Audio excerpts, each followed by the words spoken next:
All right, folks, it's Fantasy Football Now on FanStream Sports, powered by DSP Media. I am Jeff Thidoff. You can follow me on the X at ThidHappens. He is Chad Brink. Follow him on X at Chad Ochorinco. Lots to talk about today. First and foremost, so I want you to understand, all this stuff you're seeing hanging out on the sides of the hair, this is all going away Wednesday. So enjoy it while you can, people. This mop right here is going to get trimmed up in a major way on Wednesday. Wow. So no more wings after that. I do not have that problem. But I probably shouldn't have said that. You're right. You're really bald there, George. All right. Are we going to do? Do you really want to do the kicker thing before the Jonathan Taylor stuff? Yeah, you have to. This is what we are. Rodrigo Blankenship got waived by the Bucs, which I text my buddy after he missed that 55-yarder, and I was like, right. He's probably done. And so, of course, he sends me the Field the H tweet with like thoughts and prayers. So it is what it is. What's so sad about that too, Chad, is I get a text from you. You sent to the group said, "Hey, my family needs some time just to, we need to process this kind of thing." And I thought, "Oh my God, what happened to Rink?" I thought, did something happen? Am I gonna have to do a podcast with somebody else? I was thinking that's the first thought. And I was like, man, I hope something. Then I open it up and I see Rodrigo Blankenship. Like, oh, yeah. That son of a bitch got me. Yep.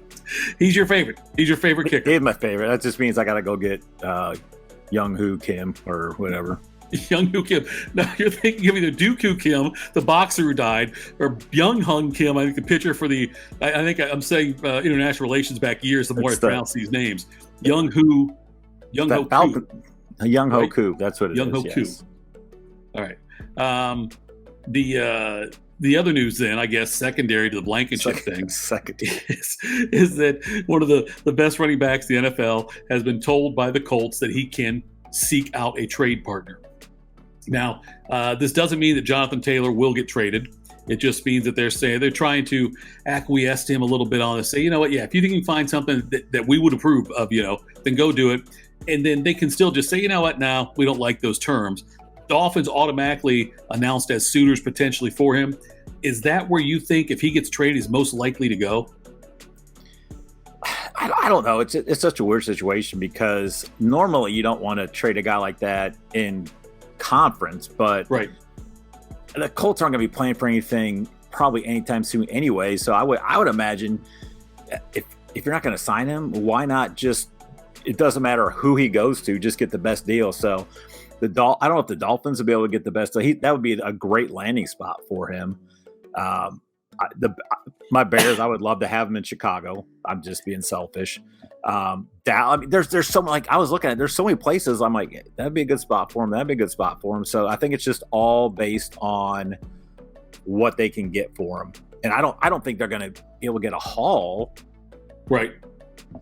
So I don't know. It's just a weird situation, but it's one of those things too, where you tell the guy, hey, go seek a trade. You've already had the issues, with Irsay and stuff, and then if you don't trade him, I don't think he plays. If he seeks out a trade partner and they got a couple suitors and they're like, nah, we're not. I think he sits out. Wow. It's amazing how much already just the news is impacting. If you've already had your draft and you've said, oh, I've got the Dolphins starter, I know. And then he goes there, or I love Pollard and Dallas gets him or something like that. If he goes somewhere else, it could completely put your draft on tilt, which is why we always say to wait as long as you possibly can to do your draft. So this news, how does it affect your value of Taylor, or does it affect it at all? It doesn't. He's now mid to end of the second, and if you get a talent like that late, you might, if you look at it just depends on what your team is, because if he's going end of the second, mm-hmm. You're looking at guys like Stevenson's there, Jacobs might start sliding back up that way, Olave, mm-hmm. Maybe a couple other receivers, that kind of thing. So why not take a chance on Taylor? Now the interesting would be what if he goes to the Chiefs? Does that make him the 101? That's interesting. You're right. I mean, they could use them. I mean, I don't know. It's too early, but it's gonna make the next week and a half, 2 weeks before the season starts quite interesting. If you're drafting, you've got to really, you got to try to get the latest information you can, because, like you said, if he still stays there, he might not play.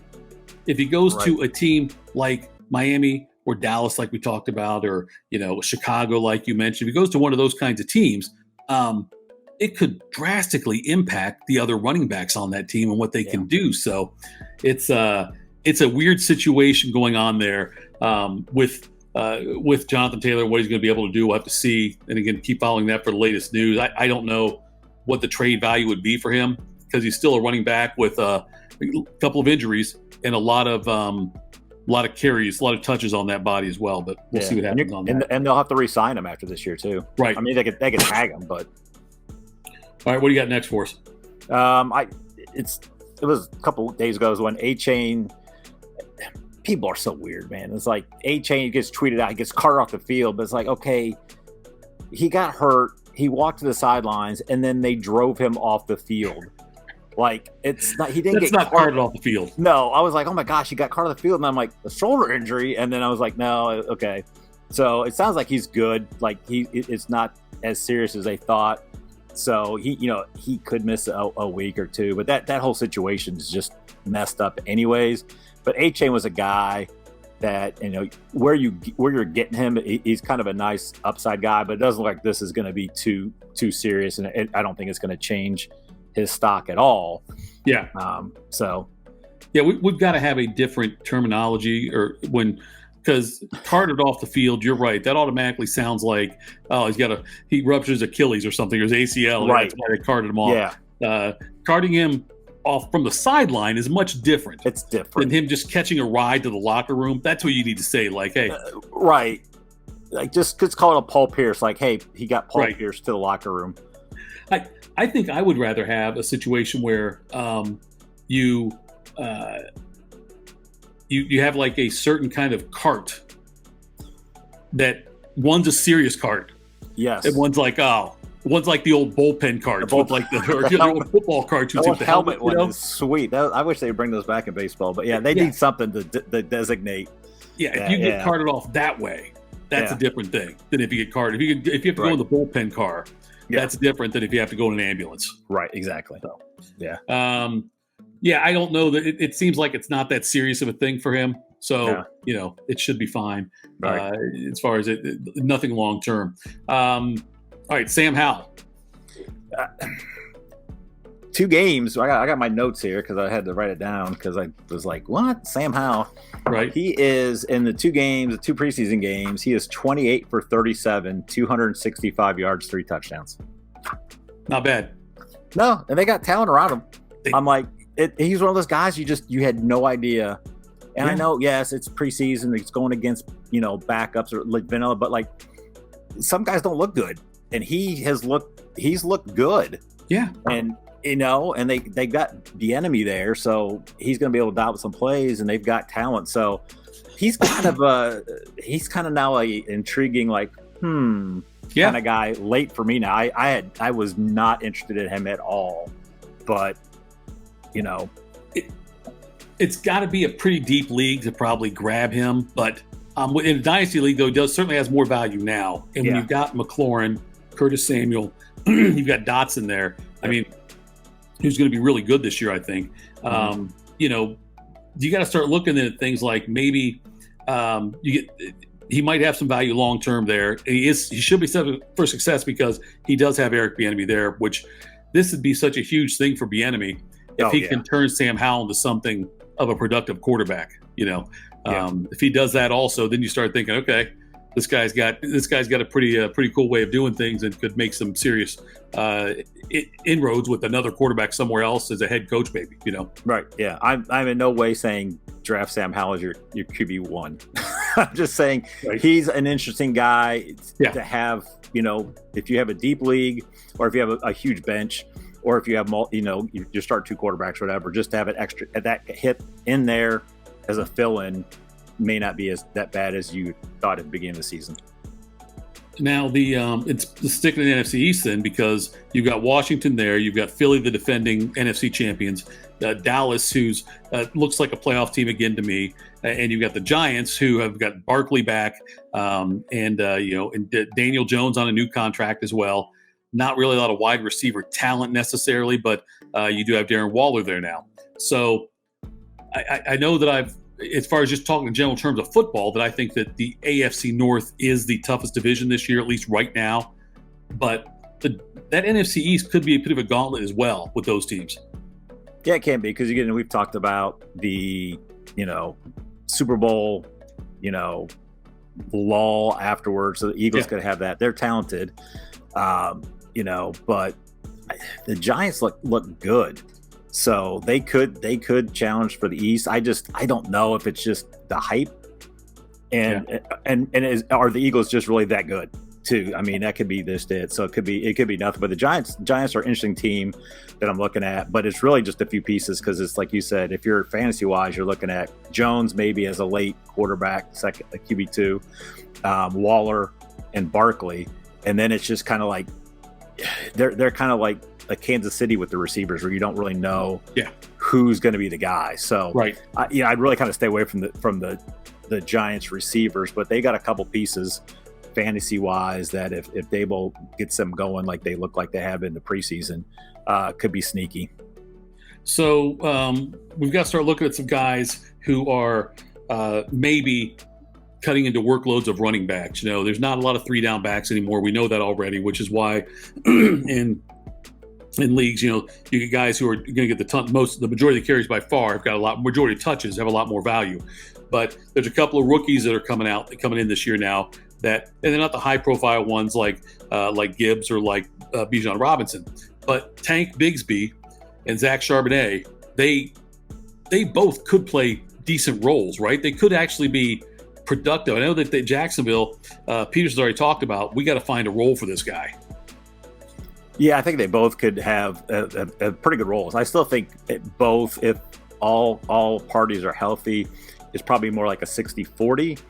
But I think the hype on Bigsby is kind of weird, because I think people forget, like, Etienne is a good running back, and he just didn't score a lot of touchdowns last year. And then I just saw a tweet, actually, some guy talking about his inside the 5 carries, where 5 of them, I think like 3 were just the guys did not block, and he got hammered. Right. The one, he got 2.9 yards and needed 3, and then they just did a sneak in there. And then I can't remember what the other one was, but it's like, he's still a good running back. He's still young. Sure. If you had to say you could only take one, I think I'd probably look at Charbonnet, because I think Walker might be a little bit more injury prone, and I think Charbonnet is better in the passing game. So I think if I had to take either one, I would probably lean more towards Charbonnet than Bigsby, but I think they are both very viable. Got it. Charbonnet, the thing that you're right, that he has but I mean, Etienne's has battles also with injuries, but you're right. I think that I'm more likely to see a Kenneth Walker injury than an Etienne injury. So that's probably where I'd lean also. Bigsby, though, has just done so well in the preseason. They're raving about him down there in Jacksonville. So they will cut into the workloads of those guys. Mm-hmm. I think you're going to see coaches are going to be smarter about things where they, as far as the playing time goes, they've gotten smarter about it already, where they want to make sure their guys are fresh down the stretch. Now, Seattle and Jacksonville both think they're playoff teams. And so they're going to have an eye on, weeks 14, 15, 16, 17, and that when they're going through the early part of the season. And you could see situations where if one of those teams gets out to a big lead in a game, they dial it back a little bit and put the backup running backs in. I think that's a possibility. But they're both going to play roles on these teams, and they were not, first round running back draft picks. So, all right. So you just sung some praises about Zach Charbonnet. And in our league, and by the way, our league is completely unique. You won't find the scoring system like this anywhere. So you have to keep that in mind when we talk about the league. If you want to know more about it, hit one of us up on the X, and we're more than happy to share the rules. I'm more than happy to give you our rules if you want to try to do one yourself like this. It's a lot of fun. But in our league, you've got 3 veteran protect guys every year. You can have it can be 1 quarterback, 1 running back, 1 wide receiver / tight end, and then there's rookie guys or guys in their second year that are free protects. And you can trade the following year's draft picks once that draft starts. So, like, we've already done our college draft 2023, our rookie draft, I guess is what we call it. We do that about a week after the NFL draft. And now we've got our veteran draft coming up. And Chad is notorious for trading picks and notorious for acquiring picks as well. But so Zach Charbonnet, who you like, you dumped him today. I like the trade. I don't know if everyone in the league likes the trade. I think you did very well in this one. Why don't you explain to the listeners what we got there? Yeah, most of my trades split the league. Like, they just think I'm an idiot, and they're true. It's true. I am. But so with that, I had my running back room. I finally decided I was keeping Madison over Swift. And then I had Roshan Johnson and Charbonnet that I could keep for 2 years. My receiver room, I ended up getting Olave off you in a Trevor Lawrence deal earlier this year. So I have Olave as a free protect. And then I was going to have to decide between Pittman, Godwin, or Cortland Sutton. And I didn't like, if I'm going to keep a guy, I'm like, I could probably get those guys in the draft, or at least one of them. Right. So I was looking, and there was a guy that had, he had CeeDee Lamb and Sun God, Amon-Ra St. Brown. So I said, hey, Amon-Ra St. Brown. I originally offered him Charbonnet and a rookie second, and I didn't hear anything back. And then I'm like, I'll make it a first, because I don't ever have a rookie first round pick. Right. So, and he said, and then you sent the note out, hey, we need the rosters, your protects by tomorrow. And I sent him, hey, just following up. He's like, give me a minute. And then he asked for that 12th round, which pick. It's a throwaway pick. It is. I already have another. I had one already. So then, that way I get St. Brown. I can keep him for 3 years, because that's the thing too. You can, once a guy is kept after his rookie year, he can be kept for 3 years. Then once someone has been protected for 3 years, they have to go back. So you can't just keep a guy forever, which I like. So I get potentially next year could have to choose between Olave for 3 or then St. Brown for 2 more after this year. So I kind of like where I'm at with that. So I like the deal. I hated giving up Charbonnet, but I'm like, I think I'd rather have that guaranteed receiver than hopefully Charbonnet plays. So I was happy that he made the deal, because if not, I had other ones trying to figure out what I was going to do. I know the one guy was trying to give Kupp up, which would have cost me a lot less. I probably could have got Kupp or Darren Waller for a rookie second, but I'm happy. I'm very excited that I have that. So, and now I just got to wait, because I wanted to draft. I was hoping to get thrown back in. Really pissed me off, because I wanted him in the draft, and now completely changes my draft strategy. And there's a lot. I've got 3 of the first 5 picks, and I was hoping to get him. So I'm not sure what I'm going to do when we figure out who's got what picks in that first round. But where this could transfer over into your dynasty league, or if you've got a keeper league limit thing, kind of like that, is why I think it was a smart move by you, is because like you mentioned, you've got Olave and St. Brown, and you can turn one of those guys into draft capital after the season. Right. If you stay in contention this year and you do well, then you're going to play it out, and then at the end of the season, someone's going to want one of those 2 guys. Someone's going to be in a situation like you were in, where it's not great receivers because they probably tore their team down because they fell out of contention. And so I think that'll end up bearing fruit for you down the road as well. Yeah. Yeah, I like it. I'm glad I was able to do that. So very happy with that. All right. So let's get into and we'll spend a little bit of time on this, but we'll do kind of a deeper dive on the drafts and some of the strategies, I guess, some of the guys we look at. And again, it all depends on your scoring system. Most of the time when we talk about these things, we're assuming it's a PPR league. I did draft in a non-PPR league the other day, which is kind of weird, but we're assuming it's a PPR league, and it's 4 points for a passing touchdown. It's not a super flex. It's a standard flex kind of thing.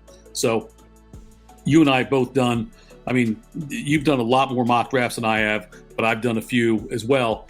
And it is such a difference and such an interesting scientific study when you look at it, at what guys are available at which spots, Yeah, and if you're like I see these people that, and I know they're trying to build their brand, like, hey, 10 players you have to leave your draft with, or here's 18 sleep. I'm like, that's too many people. Like, I only have like 15 roster spots, so that's not helping anybody. Like, here's 10 guys you got to leave with, because like, okay, I can't leave with 3 of them because they're all going to be drafted around the same time. So I started looking at it like, and I understand what they're doing, but like, I'm like, let's do something to help. Let's break down, like really look at, okay, so if you have, I think the first round is really in first 3 picks, 4 through 8, and then the 9-10 turn. Or, you know, we'll just do a 10-team draft right now. At 12, it's going to be a little bit different. So, like, if top 3 are Jefferson, Chase, McCaffrey, like every now and then you see like someone takes Chubb or something, right? Like, but those guys are it. So, if you're at 1, you basically can have whoever you want. 2, you're you just then you have to decide. Most likely receiver, running back, unless McCaffrey goes, and then 3 you're just kind of waiting to see who falls. But I don't. But I think if you're deciding I want to go 0 running back, and Jefferson, Chase go, and you're sitting 3rd, I think you kind of have to take McCaffrey, right? I think so too. Yeah. I think so too, and that's where he also helps out a PPR. Still, he's not. Yeah. Oh yeah. He's much more in the passing game than Chubb is, and even Barkley at this point now in his career. He's much. McCaffrey does, and he does not have to. He'll line up the slot sometimes too, and he gets a lot of touches. And love Kyle Shanahan's offense, his philosophy. So, I think that's right. I think those are your first 3 you're probably going with, and then you get to the 4 through 8 range, and if those 3 are the first 3 to go, if you want Kelsey, you've got to take him in that 4 to 8 range. If you want Kelsey, I feel like Amon-Ra St. Brown is the next receiver for me. That's the guy I would want next. And I know if I'm picking later on, 9th, 10th, I don't think I'll get him anymore. His hype has gotten so much. It's getting so much hype lately that I think he's going to start going before the 9th pick. Yeah, like when I first started doing the mock drafts, he was going mid to late 2nd. Yeah, he's now going right at the turn. So if you're picking early, like first 6, 7 picks, you're probably not going to get him. You can maybe get him like in a 10 team. You could get him at either 9, 10, 11, 12. He's in that range. If you're in a 12 team, he's kind of going 12. So, you're not going to get him on the comeback. So he's a guy that it's going to be interesting to see if he keeps slipping up the draft board, because really because Kupp's fallen down. Yeah. Because what's happening is Kelsey's always been in that 4 through 6, 7, 8 range. Yeah. Eckler's usually there. And then Kupp was there, and then he's fell out. Tyreek Hill has kind of taken his spot in that range. And then it's Chubb, but it flips around. It could be Chubb, it could be Bijan, it could be Barkley, it could still be Kupp. So there's like those guys kind of fall in somewhere. And like you said, and St. Brown is a guy that he's really going to be early 2nd. I have not seen him too much in the first round, except for like a 12 team. He ends up sometimes 11 or 12. In the mock drafts I did, I think I don't know if I told you this last night or not, but the mock drafts I did lately in the 12-team PPR, I deliberately went to the 12th spot. And in several drafts, I got St. Brown at 12, A.J. Brown at 13, which I thought was a great start to a draft. Yeah. I would take that all day long. But I feel like when we get closer to the season, and as the reserves are going to start playing in week 3, most of the reserves are going to play and stuff. But so people are going to be talking. We're going to have like a 12-day break or 10-day break, whatever, from the end of preseason and that Lions-Chiefs game. Yeah, and you're going to see the whole hype train going, because on top of that, NBC is going to be pushing the hell out of the Lions, And so I think if you're doing drafts, then I think if you're drafting after the next, say, 6 days, if you're drafting, I don't think St. Brown gets past 9 at the latest. Yeah, I agree, because I think people like opening weekend, having a guy that first night is fun. Yeah. Plus, like St. Brown plays on Thanksgiving, which is always a plus. Hey, listen, that is a tradition that will never change for me. And folks, I'll tell you this. I always tell you, be smart. Don't just draft with your heart, although unless you're just having fun in the league, you'll draft with your heart. But for me, guys who are going to play on Thanksgiving, if he's tied with somebody else in my mind, that's the tiebreaker. And I'll take the Thanksgiving player, which is why it's why I always seem to, and this is stupid, but I probably always overvalue Detroit players. I can't remember who's right. Joyke Bell, I think, was the running back I used to love for the Lions. It seemed like I always took him like a round or two too early because I knew he was playing on Thanksgiving. Right. That was the reason. Yeah.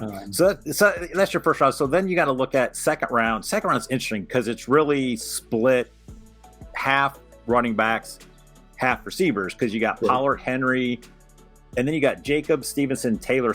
Jacobs still kind of falling. Jacobs kind of fell to the third. So it was really 4 and 6 because the receivers usually Lamb, St. Brown, Diggs, A.J. Brown, Adams, and Wilson. So when you're drafting that first round, you kind of can get your pick on. Sorry, my cat moved my camera. It's fine. Kind of what you want. So that second round, like it's really more receiver heavy.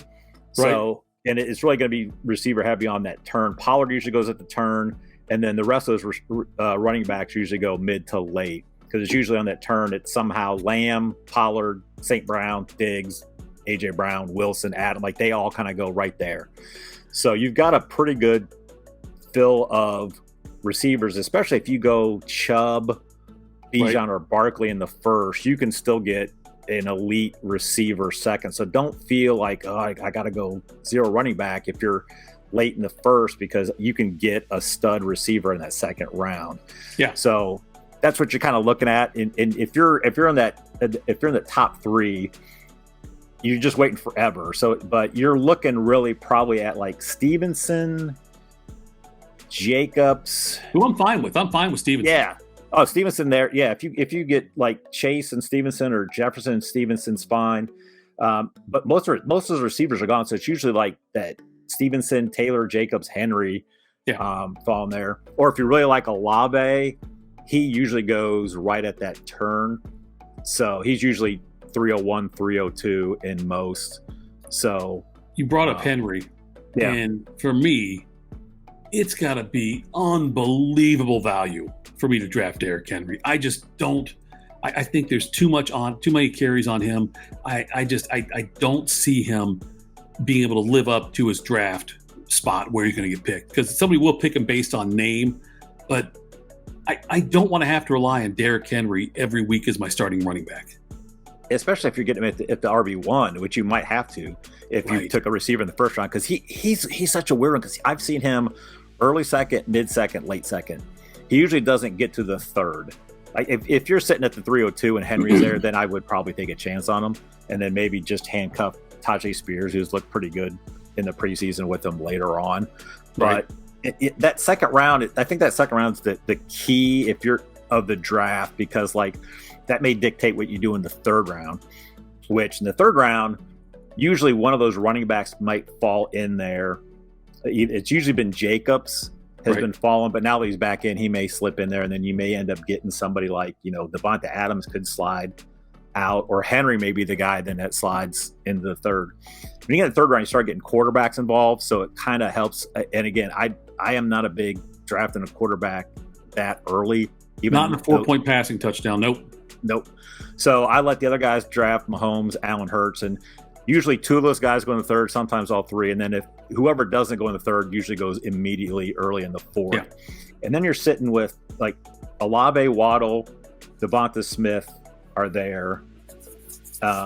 Also with like Najee Harris and Mixon are there. So Harris and Mixon, and then one of those guys, Jacobs, Henry, will probably slip to the beginning of the third. So you got those 3 running backs there. And then usually Mark Andrews slides in anywhere in the third. So the third round is really kind of a weird, because I really like the receipt, like Olave, Waddle, and Smith are the 3 guys I really would target over all the rest of those guys. Yeah. And then probably Mixon, just because he's there by himself on a big team. And Andrews a lot of red zone opportunities. Oh yeah. Yeah. And then he caught 50, I think he caught like 50 passes last year. And then Piron still caught like quite a bit also. So he's going to be in the passing game.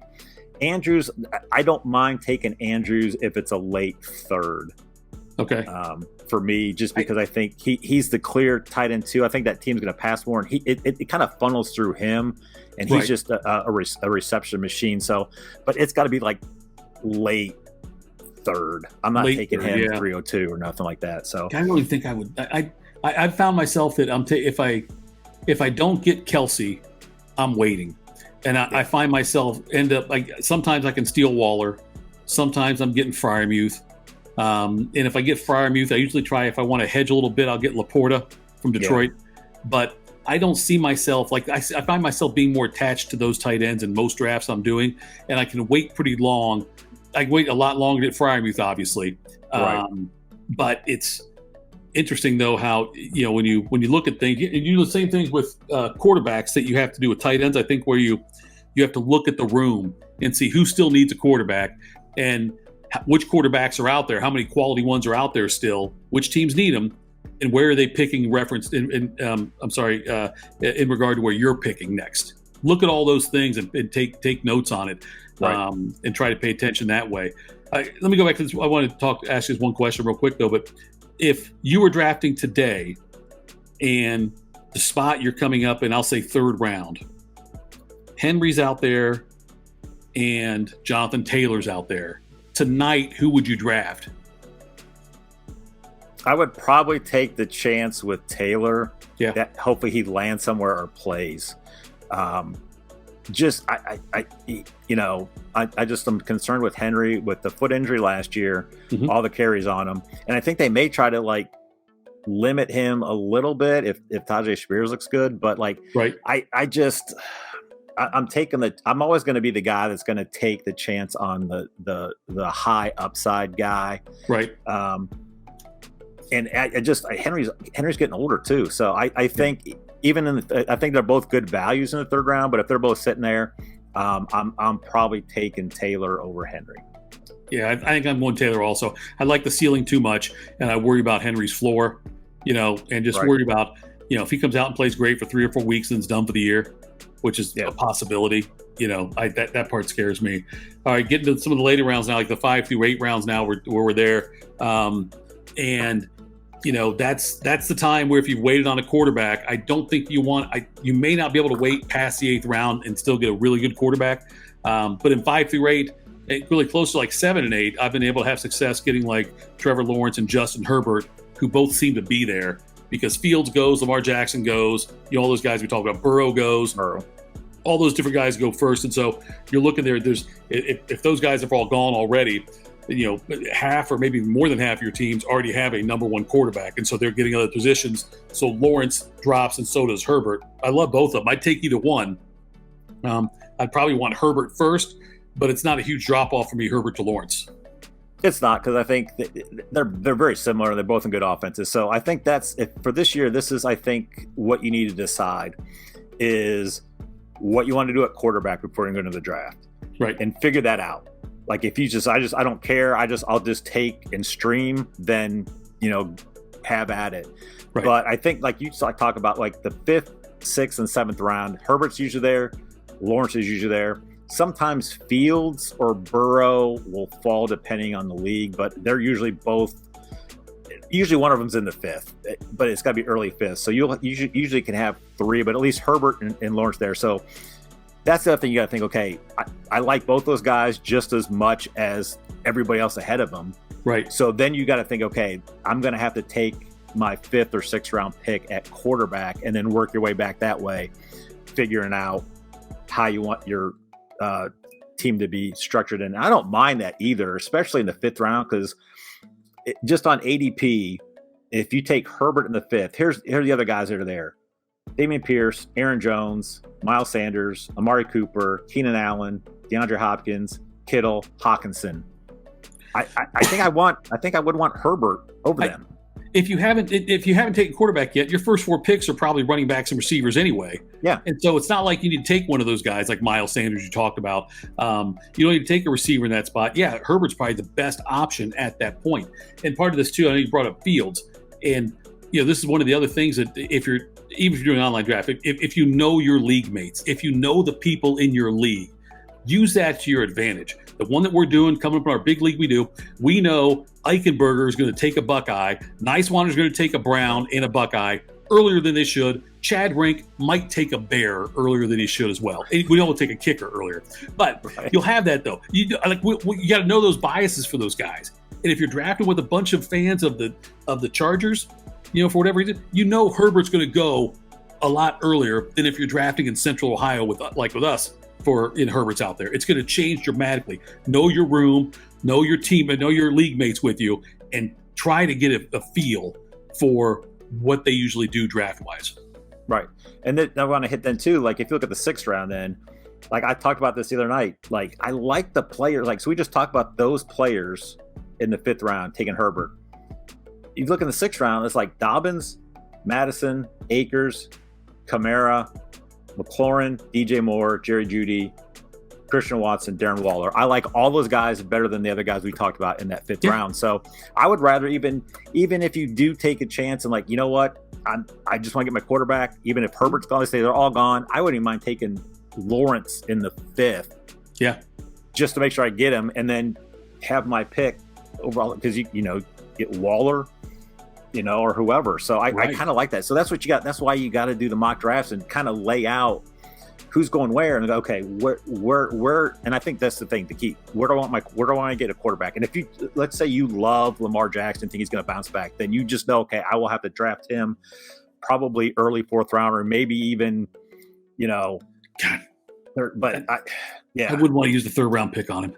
I would. I don't think you have to, but if you're at the beginning, because then if you're at the beginning of the 3rd, then you're waiting to the end of the 4th. He may not be there. Right. But my thing is, if you love Lamar Jackson that much and you're not going to get him, then just take Fields at the end of the 4th because he's about the same guy. So I think that's the mindset this year you have to look at is like what you want to do at quarterback. Yeah.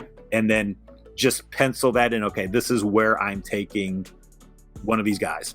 Which is where these mock drafts come into play a lot because you can chart it yourself and you can go in there. I know some mock drafts, when you go to like the ESPN ones or things like that, sometimes you'll get like just people that just are idiots and try to screw it up. The ones that I've been doing with you, what's the site, the app on that one? Fantasy Draft app? Is that what it is? It's a Draft Wizard with Fantasy Pros. It's pretty nice. It goes pretty quick. Yeah. And I like it. It's just kind of just a very user friendly. It's not too complicated at all. It's always going. Like there's always, you can log in anytime, you'll be able to grab a draft. It'll start shortly thereafter. Something I have not done in all my years of playing fantasy football in the number of leagues I've been. I've never been a proponent of the hazing that is called last place punishment. There's been some funny stuff I've seen. I've seen tattoos. I've seen the guy who had to spend 24 hours in a Waffle House. I've seen some good ones, but the reason I don't do it, I don't think I've ever come in last place in a league, unless I did this year in our league, this past year. Anyway, so it's never really affected me, but like I just know if I ever did, if it was something like, hey, you've got to get a tattoo of some team on your ass, there's no way my wife would let me do it. So I'd feel bad putting that in play, knowing I would never do it. Yeah, that's one reason that, like, if you can be the commissioner, so you can just make those rules and stuff. We did one. It was with my buddy and our kids, and the one a couple years ago was like you had to stand in the big circle at Target, and then we just threw snowballs at you. So my buddy Pedro lost. We did that, and the interesting thing was I thought it was we're gonna be there for 5 minutes. We were there for like an hour, and the one guy who runs the league, Jared, was inviting people coming out of Target to throw snowballs at him. And people did. Like, I would feel really weird to throw snowballs at a guy I didn't know. So I don't like it at all. Right. So I don't mind. Like, my brother just ended up last. And what happened was, in their league, 2 things happened. One, at some point before the next season, you end up with a toilet in your front yard with a sign that says honk, I suck at fantasy football and that kind of stuff. He just told me, like, hey, I'm Facebook famous because people are posting stuff with my toilet. And then then I guess the draft doesn't start to whoever was in last place has to sing the national anthem at the draft. So I don't mind that kind of stuff. Right. And if you ever want a good read, Matthew Berry's Fantasy Life is a phenomenal book just about the camaraderie of fantasy football. And there's some really good, like, last place ones that aren't, some of them are horrific, but did he talk about the one the celebrities do? Yes, that is one of my favorite ones with John Hamm. Yeah. Oh, it's so good. They basically there's 11 people competing for 10 teams. Yes. And they all have to fly out. They have to, wherever the spot's going to be. It's got to be a live thing. You got to show up there. Yep. But whoever came in first place the year before gets to kick one person out. So you have somebody fly in there to wherever they're doing the draft. They show up, they're ready to go, and the first place team says, "You know what? You're out." Yeah. And so the story is, and the thing is, you can't be kicked out 2 years in a row. Right. So the thing is, they're sitting there. It's right in the thick of John Hamm filming Mad Men. Right. So he's on set. He keeps texting, "Hey, I'm running late. I'll be there as soon as I can." And so they are waiting like 2 hours for John Hamm to show up at this thing. So he finally shows up. He's like, "Guys, sorry, like no big deal, no big deal." And like, "All right, let's get this thing started." And the guy says, "All right, John Hamm, you're out."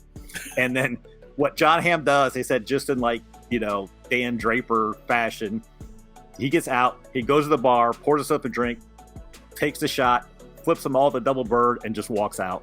So that's outstanding. It is outstanding. So that's a fun one, just because like you got to prepare, like, okay, and then do you bribe the guy who won, right, to try to stay out? I mean, there's a lot of fun stuff. So I don't mind that stuff. Like if it's just all in good fun and you're not getting too embarrassed, I'm cool with But what that. would piss me off though is I'm usually the commissioner of the leagues that I'm in, and I'm usually the one who people would kick out. That's still true. have to run it. That'd be bad. To run it. That would be difficult for me. Yeah, there'd have to be some rule, like if you're the commissioner and get kicked out, someone else has to run it, which could save you, I guess, because people may not want to run the league. Then I'd take a year. I'd take a sabbatical. I don't care. I'd go Sean Payton. I'd go do media somewhere or something. I don't care. Yeah, so it's fun. Yeah, so there's a lot of cool things you can do with that, but we'll come across more ideas. Yeah, the Matthew Berry book is great for that as well. Yeah. But we'll do another one here. There's so much, like we should be doing these almost every night now because we're getting so close. Everyone's doing drafts all the time now. Yep. You can follow him on the X at Chad Ochorinco. I'm at That Happens. Although we probably won't do on Sunday. We got our big draft Sunday that out at the Swamp House, the Swamp, and where it's the most phenomenal sports setup I've ever seen in anyone's home, which really it's not his home, it's in his barn. But nonetheless, it's owned by him. Right. But good stuff as always, Chad. Hey, look, there was no choppiness in the recording. This all was very smooth. It should be easy for Tim. Tim, you're welcome. Thank you to my wife for letting me use the laptop. But she needs to get a new laptop. Yeah, she needs to take that food money and get the laptop. Yep. So again, Chad, thanks so much, bud. And we will knock this out again, and we'll give you more draft advice. This has been Fantasy Football Now, powered by on Fantasy Sports, powered by DSP Media. Chad, have a great night, brother. Thanks, you too.